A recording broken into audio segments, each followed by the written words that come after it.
Right now, we've got a power panel in studio right now. Thank you all for coming in here with me. First off, Dr. James Nyikal is the MP for Seme, former PS in the Ministry of Medical Services. So we'll be drawing on your experience in just a moment.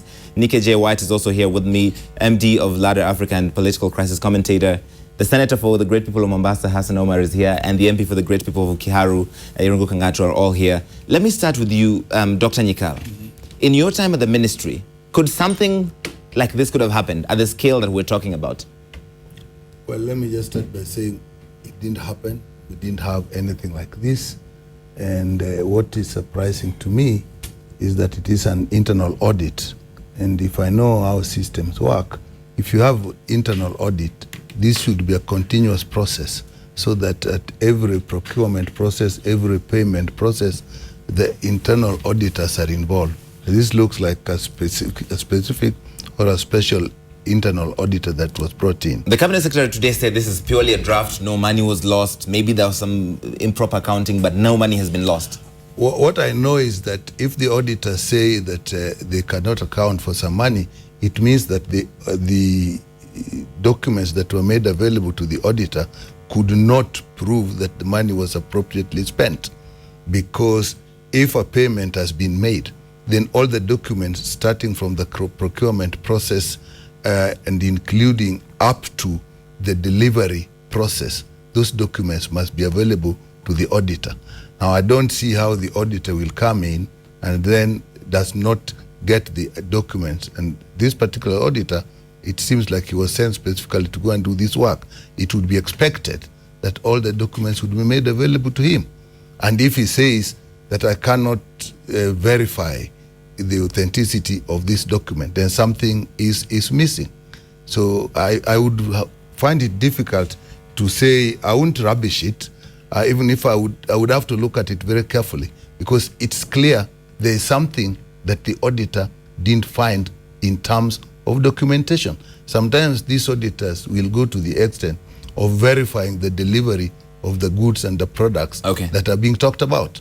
All right. So the headline here, Honorable Kang'ata, is that a lot of people, especially from the CORD party, claim that this is part of this system of corruption that Jubilee has presided over. No, it is not true. In my own opinion, I think I'm not being fair to the government officials involved. We need to give the Jubilee government some period to come and prove the allegations which have been leveled against them. One of the issues that was flagged by this auditor was that there was purchase of mobile clinics which were not delivered. It is now obvious, in fact I have seen from your story, that those items were delivered. They are lying at NYS. And the reason why they have not been rolled out is because, one, there's the issue of getting space, two, the issue of hiring personnel. So one, we must agree this report has some key errors. Number two, another issue that has been raised in this report is what we call inter-vote borrowing.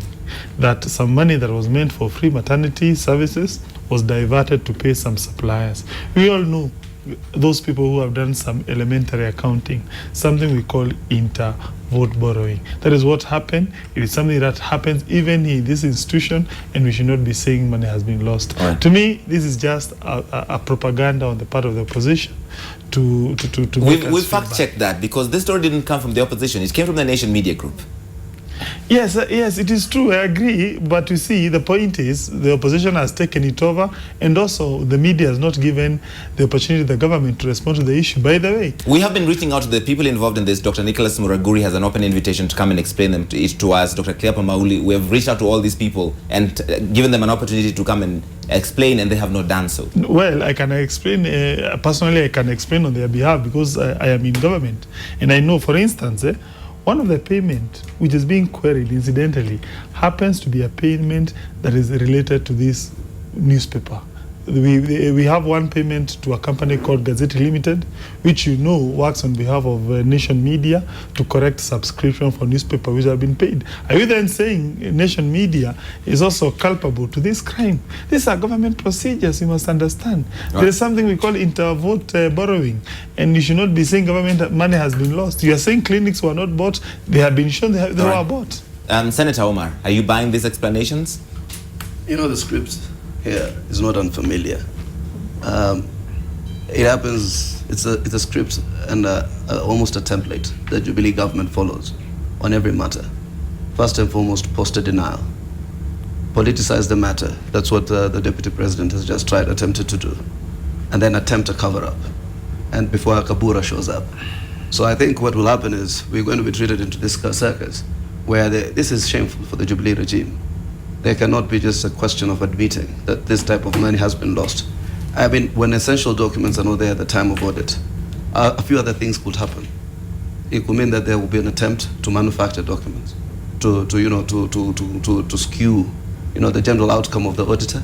So I think for me, the outrage is demonstrably genuine by the Kenyan people. But I think the Jubilee administration realizes that our sense of outrage on corruption is usually short-lived. All these people will be beneficiaries of all these corruptions in Nine Wires, corruption in every other major scandal, will be elected to office come 2017 because the Kenyan people have a short memory. The CS say today no money was lost and this audit misrepresents How can we believe the CS sees himself as an interested party? In fact, the right thing for the CS to do is to step aside. When scandals of this nature are brought to fore, you will attempt a cover-up. The person, Dr. Muraguri, is himself a person of interest in this investigation. He's a subject to this investigation. How then can he purport to want to clarify issues for us? So Right. I think there's a need when Kenyan public officials are named in such levels of scandal. They must do the honors of stepping aside to allow an investigation to be concluded in a manner that is transparent and credible. Nikia, Let me say something about the clinic. one moment before you come back. And Nikia, as an outsider looking in, what do you make of the back and forth between the politicians on the court and the Jubilee sides? I mean, it just really does come down to a blame game. And it's unfortunate because I think Kenya is such an amazing country with so many amazing opportunities in Africa, throughout Africa, and really kind of the gateway to East Africa. And it's a shame that this blame game is being played, right? As opposed to kind of saying that this is it, we're not going to take it, and really kind of putting things in order to make sure that corruption doesn't happen or is limited to some extent. The senator mentions the fact that this has become political. Like all the other corruption cases, the minute something is reported, then it becomes we did, or the opposition is trying to take advantage of this. And are corruption cases almost always political? I think it depends on what type of corruption case. I think it depends on who the ruling party is. I mean, I think you saw a couple of months ago where some MPs and senators were arrested for hate speech, but then you see other people talking about hate speech or saying hate speech and are not arrested or not brought to court. So I think it really does depend on kind of the standpoint or who's running or who's the king at the time. Okay. So it can become political. You mentioned something about the clinics real quick, because I have to sneak in a break. We'll be coming right back. Even before I said that, Honorable Kang'ata was saying that he can explain for the government. A Yes. member of parliament cannot explain for the executive. He said he's in government. A member of parliament is not in government. That is the executive. A parliament is an oversight body that should oversight, even if you're in the same party.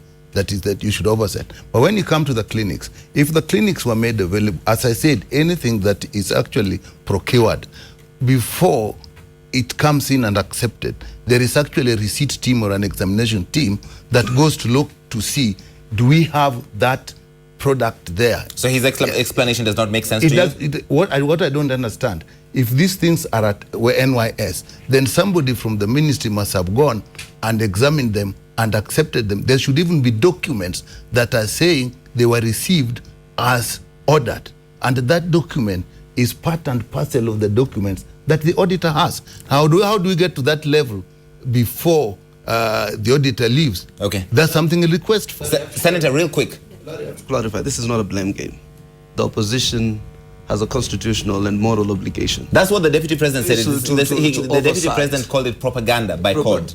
There's no such thing like propaganda. You take it up as a media, you bring it to public for, we then we then try to push for accountability in terms of duty bearers taking responsibility for whatever, miscarriage or embezzlement that has happened. Okay. So I think Irungu also has to understand the architecture of the new constitution. He is not part of the executive. In fact, he should be oversighting and asking some of the hard questions. Okay. Let's leave it there for just a moment. I have to take in a really quick break right now. We're coming back with the panel and we'll be looking at some of the specific issues in this particular scandal. Stick around. Back now with my panel, Dr. James Nyikal, Nikia J. White, Hassan, Omar, and Irungu Kang'ata. Let's respond to the Deputy President specifically saying the President can't have a sister. Well, let me say, the President can have a sister and the President's sister can actually do business with the government. But what is important is that all the procedures are followed. By the time the audit report comes and mentions a company, surely there must be something that is irregular or something that is missing. And I would say, in a situation where you have somebody related to somebody who is in power, a normal working or a properly working government process would be extra careful. You would know that this would probably attract a lot of scrutiny and make things work as expected by law, as expected by process. Okay, yeah. Let's talk about the law, for instance. That's the Public Procurement and Disposal Act of 2005. This section on limitation on contracts with employees, etc.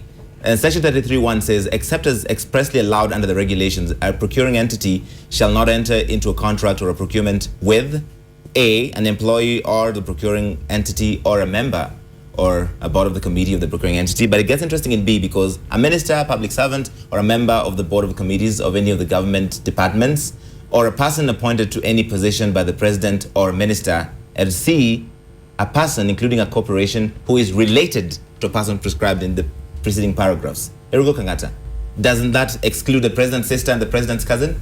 No, it doesn't at all. Because these are people who are adults, they're individuals enjoying rights under the Constitution, and they are people with families who also have the right to procure or even to get any advantage. So, Senator, does that hold for you? I agree with my brother Mbade, who said that there are obvious conflict of interest issues. And in fact, if it was about the quote of 30%, that 30% was specifically for disadvantaged groups, within the ambit of what we know the president's family to be. No, in all fairness, the AGPO regulations allow for women, youth, and disabled. Let me tell you. You see, when you talk about all cronies and friends and families, both at national and county governments benefiting, that's the whole idea or the narrative of power in this country. You capture the state to steal. So what happens, therefore, then you line up all these pseudo companies, you line up all these companies, you try to skew the process, that when company A or B or C gets any contract, it is the same, it is zero sum because it is you. So I think what happens is, I think there is we must raise the bar of public service. To a point, listen, when my sister benefits from any contract within the ambit of a state that I raise without raising obvious conflict of interest issues, then I think there are issues of public officer ethics. You must raise issues of potential conflict of interest. Okay, when a president's daughter is applying across the board of government for a contract, that's intimidating in its own right. Nikia, is this conflict of interest from where you sit? I think the look of impropriety is there, and that's dangerous, especially when you are trying to follow the law and trying to fight corruption. If your sister is applying for a contract, certainly the thought is that she or he, if it's a brother, will get special attention to that. So even the appearance of impropriety or nepotism should really be frowned upon. Even the appearance of impropriety. Even the appearance of impropriety. If you are trying to hold everyone accountable for corruption and everyone accountable for following the letter of law, then you have to start at your own house. Irungu disagrees. He's already shaking his head. Well, to me, I would urge us to concentrate on the issues which have been raised in the Isn't this report. one of the issues, though, the conflict of interest? No, it is not there in the report at all. This is an issue that has been raised subsequently by media. But when you look at the issues that have been raised, well, whoever has raised them, but my point is, when you look at the issues which have been raised by the auditor and you subject them to critical scrutiny, they do not stand at all. Let me look at the embarrassment it has caused the president. Look at it. So I think what happens, there are certain sacrifices that you must make, almost like Dr. Njoroge, when you're in terms of the Opus Dei doctrine.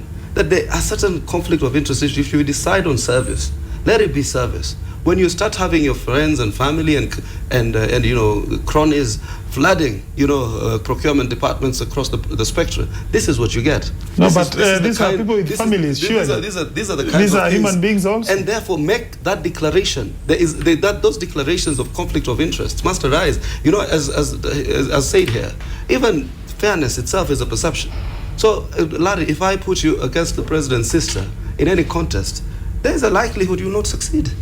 And that's what I was saying. If beyond the fact that we are saying there are other people, their families and so on, then when the audit goes in is find that particular procurement process as an issue, then obviously when you are dealing with people under an issue of conflict of interest is likely to arise, you need to be extra careful. And actually one would expect that one would be restrained, because I am related to the person who is doing, the person in power. I have to be extra careful. But let me also tell you something about what I've observed. Normally, when there are issues of corruption and so on, the people who put people on leadership at most risk are their friends and relatives. People that they do not know are unlikely to appear to seek favors on their behalf. It is only their relatives and their friends and their cronies. Okay. So when that is being dealt with, it is raising a flag already. Let's talk about one of the issues that Honorable Kang'ata wants to talk about, which is regarding whether or not money was lost. Again, I want to play this for you. It's the Health Cabinet Secretary, Dr. Clapper Mailu, today saying no money was lost. Under the report, under reference, unraised audit queries, people will understand what is an audit query. You are looking at something and you say, what is this? Tell me. Based on an assertion of an accounted expenditure.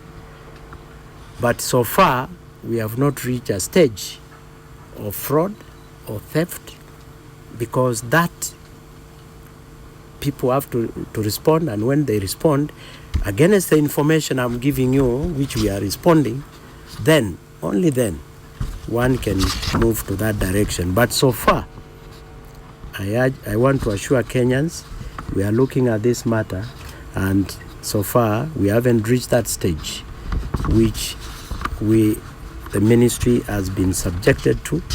And as I said last time, if ever we get to that terrain, then decisions will have to be made. And therefore, through you, I appeal to the members of the public, again, to be patient and not rush into judgment. Do you feel the members of the public are rushing into judgment, Honorable Kang'ata? Yes, indeed, because to me there are three issues which have been raised. Number one, were these goods delivered? Indeed, they were delivered. When you go to NYS, you're going to see those goods. When you go to KEMSA, you're going to find those goods. Number two, was there double allocation? Was there a double purchase of food rations? No. When this guy went to KEMSA, he found so many goods, some which were purchased by what we call World Let's Bank. point out, by the way, we just read the profile of this auditor. It's not his first audit. He was involved in the NYS scandal. He was investigated that. In the Tokyo scandal, he investigated that. He works for the government. Thank you. First, number one, when you look at the Tokyo scandal, it appears it was something that he did a shoddy job. The matter was taken to court. Those guys were released by the court. So meaning, this idea that something that is written by, let's say, a person who is an auditor is 100% gospel truth, it's not always the correct auditor position. says that he spent 2 months asking for some of these documents and they didn't show up. I agree. If at all that happened, it is wrong. But the point is, I would urge we get external auditors, if we are to get them from UK or even United States of America, to come and look at that scandal again. If indeed money has been lost, I cannot stand here and support people who are stealing money from poor people. I cannot, even if I'm a member of Jubilee. But the point is, we must, as auditors, be giving our clients time to respond to issues, as opposed to come and taking documents without giving some time on the other party to reply. She's shaking her head just listening to you. Why is that, Nikia? Because it's tiring, right? So I think you have to acknowledge that there's a problem, right? So PwC issued a report that said Kenya was one of the most corrupt countries in the world, right? You just don't ignore something like that, right? That's an independent audit company that has said this, right? So while I think that people should have, or auditors should have, time to answer, I think it's disappointing when you hear someone who's an elected official really kind of try to sweep everything under the rug and say, hey, there's really not an issue, or people should have time to answer. That's unfortunate. I think President Kang'ata I think he's a good president. He can be an absolutely great president and really build a legacy. I'm gonna disagree with you on that one. No, but I don't, because I think President Uhuru Kenyatta gets it, right? But I think that he would do a much better job if he tackled head-on corruption and he arrested people and he did it publicly. That's what I would advise him to do. But I think as long as he has done you that kind of already. He has dismissed when ministers. has he done that? No, he has dismissed ministers. We have several cabinets. Dismiss is not the same. Dismiss is not the same. Well, of course, he does not control judiciary. Jubilee's idea of handling corruption is to make it a big national debate at various intervals. So one day you give the state of the nation, it becomes a major national debate, and it ends at the level of debate. So I'm asking you, the Nation Media Group, who opened up, our, transparency.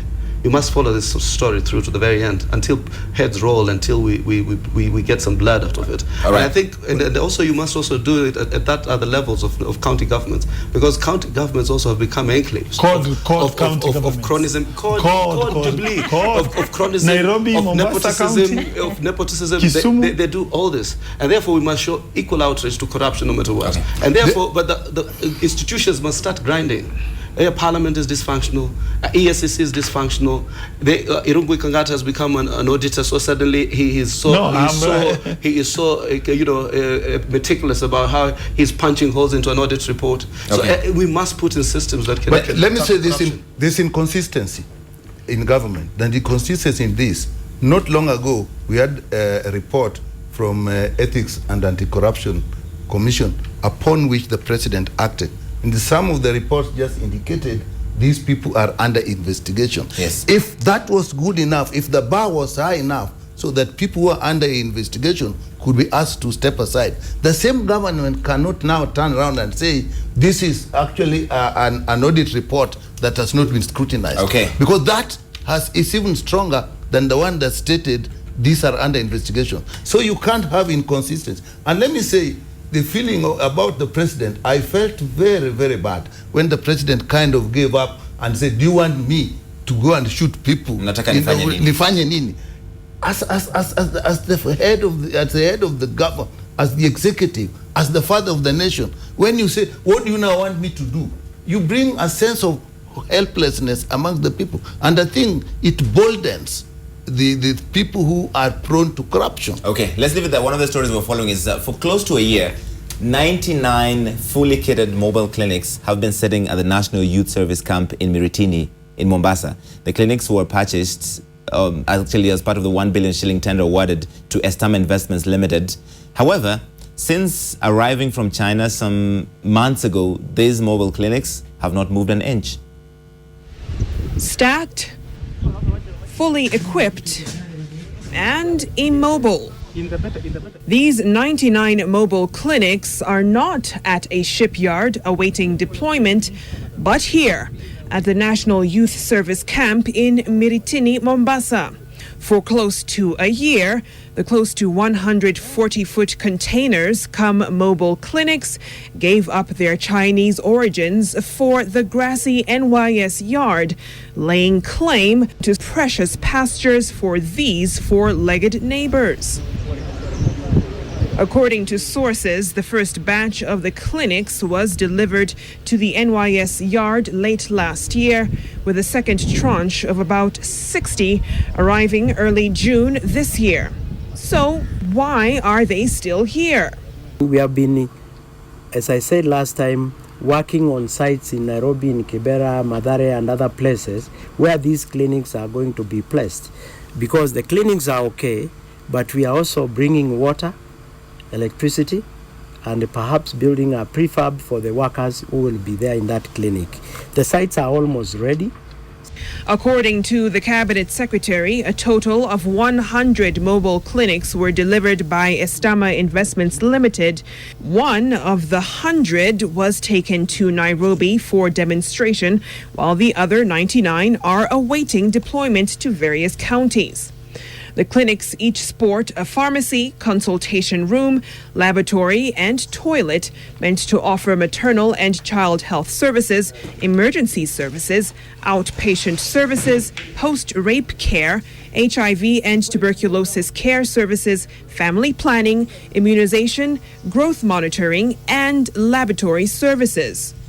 There is no clear timeline from the ministry on when those critical services will reach those most in need. But for now, this yard will continue to play host to these 99 vessels of life-giving care.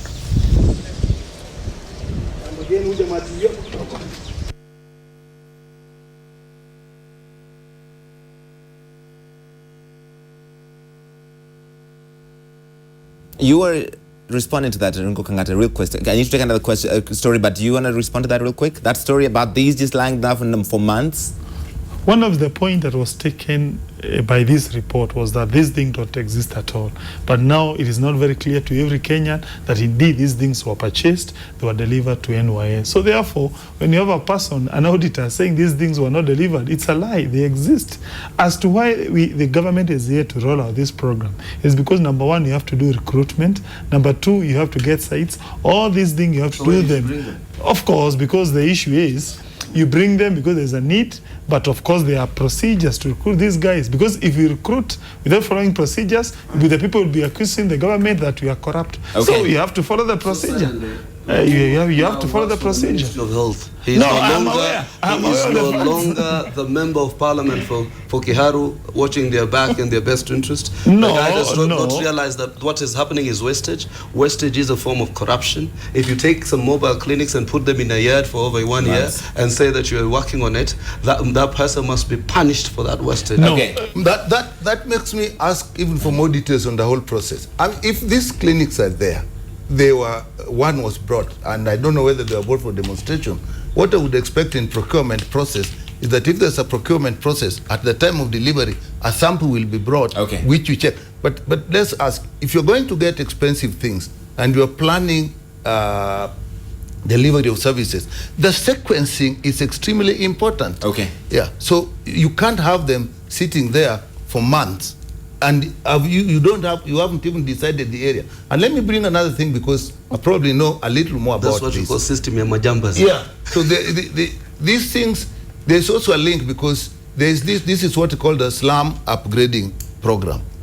This slum upgrading program is where you are going to put these clinics. And I'm in the health committee, and we went to Kibera to visit. What also we found interesting, this is a Ministry of Health program. But when you go on site, you actually find that a lot of work has been done by the National Youth Service. Now, then you are going to have a problem of who is responsible for what. If now they have been delivered, I'm not even asking, were they delivered to NYS or were they delivered to the Ministry of Health? Number two, this to a large extent is actually a county function. So when they are coming and going to be utilized in this, is there a proper arrangement between the county governments? And you see, we're having problems of medical staff not knowing where they belong. So if you start having things in between where you don't know whether it belongs to the ministry, whether it belongs to NIS, and it is a county function, what is the hurry to get these things bought before arrangements are made? I have to really wrap this up. Senator Omar, if you're going to say, include your final comments. This is the same ministry who just, if let's say I come to your doorstep and I just tell you, here, Larry, I have brought you a flat screen. Just pay for it, And Larry says, why do I need a flat screen for? I have other priorities. Right. This is the same ministry that took 38 billion shillings worth of equipment which the county never asked for, and literally, forced them down the throats of oil counters. Okay. It was an issue we talked about. So all you see here now is a conspiracy of one big scheme to another. So the Ministry of Health requires, in fact, not only a very, very, very, very severe audit on almost all its functions and transactions. Your final comments, Nikia. We gotta go. The final comments is Kenya has been noted as the third corrupt country in the world. They have borrowed up to 600 million USD from China. They continue to borrow. IMF is incredibly concerned about that. Where is this money going? I think that there are real deep audits that have to be done. I think that there are real opportunities to build a very strong legacy for President Kang'ata, but he definitely has to take the bull by his horn and call people out, convict, and send to jail. Irungu. Two issues. One, 30 companies were paid out of the entire system involving this money. Why is it that we have only mentioned 5, including one with containing directors who are relative to the president? This must have been a scheme to defame our dear president. Number 2, one issue has been there was nothing that was delivered. Nothing was gotten by the government. So far, we have not been able to demonstrate these items and the mobile clinics were delivered. They are lying in government yards under protection by NYS. So therefore, this is not a scam at all. Protection by NYS for months. System of months. The point is you cannot recruit staff before you first deliver those mobile clinics. Right. You deliver them and then you start the process of recruiting staff. So unless you are proposing we recruit staff without having those mobile clinics in place. Don't be an active defender of the system. But if you it's unfair to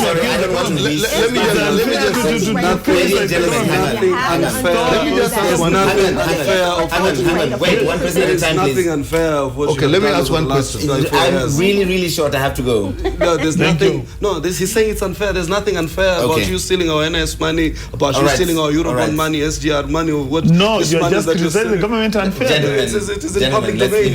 Don't. Let's leave it there. You cannot deny a fact. It's controversial. The government is doing no, gentlemen, let's leave it there. Nikia, Hassan, Omar. One function being done by Dr. two Nyikal. government departments is Nyikal. a risk, because it's a risk. Because if the two governments are actually doing the two departments are doing the same thing, when it comes to payment, you can get lost. You can get that payment. Okay, let's leave it there. Thank you all so much for coming in this evening. We appreciate your time. It's been very illuminating.